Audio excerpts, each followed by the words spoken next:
yours is a voice of criticism we don't often hear in the United States. Often when there is dissent expressed in the United States against policies of the Israeli government, people here are called anti-Semitic. What is your response to that as an Israeli Jew? Well, it's a trick. We always use it. When from Europe somebody is criticizing Israel, then we bring up the Holocaust.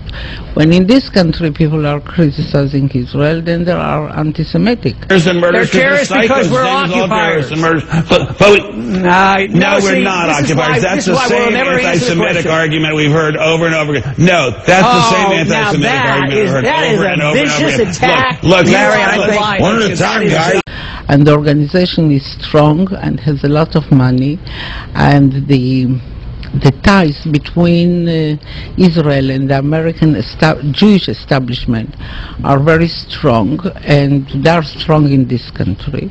As you know, they have power, which it's okay. They are talented people, and they have power, money, and media, and other things.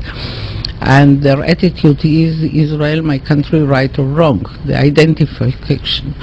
And they are not ready to hear criticism. And it's very easy to blame people who criticize certain acts of the Israeli government as anti-Semitics, and to bring up the Holocaust and the suffering of the Jewish people, and that justify everything we do to the Palestinians.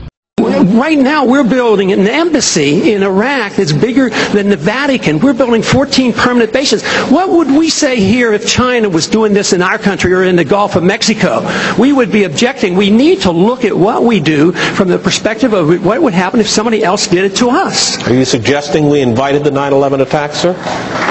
I'm suggesting that we listen to the people who attacked us and the reason they did it. And they are delighted that we're over there because Osama bin Laden has said, I am glad you're over on our sand because we can target you so much easier. They have already now, since that time, have killed 3,400 of our men, and I don't think it was necessary. Wendell, may I make a comment on that? That's really an extraordinary statement. It's an extraordinary statement as someone who lived through the attack of September 11, that we invited the attack because we were attacking Iraq. I don't think I've ever heard that before.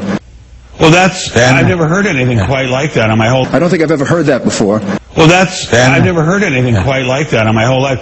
And I've heard some pretty absurd explanations.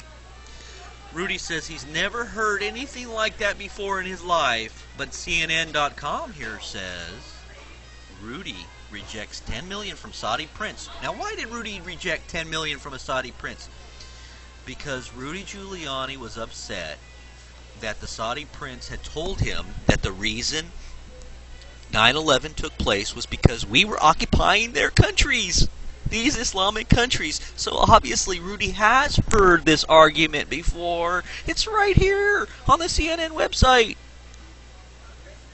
I entirely reject that statement. What was the statement? After the prince suggested the U.S. policies in the Middle East contributed to the September 9/11 attacks. Julie Giuliani says, I entirely reject that statement. There is no moral equivalent for this terrorist act. There is no justification for it. Okay, so basically what this is saying is that, yes, Rudy Giuliani has heard of this argument, so he's obviously lying again out of his teeth. Rudy Giuliani is a fraud, along with Ben Stein.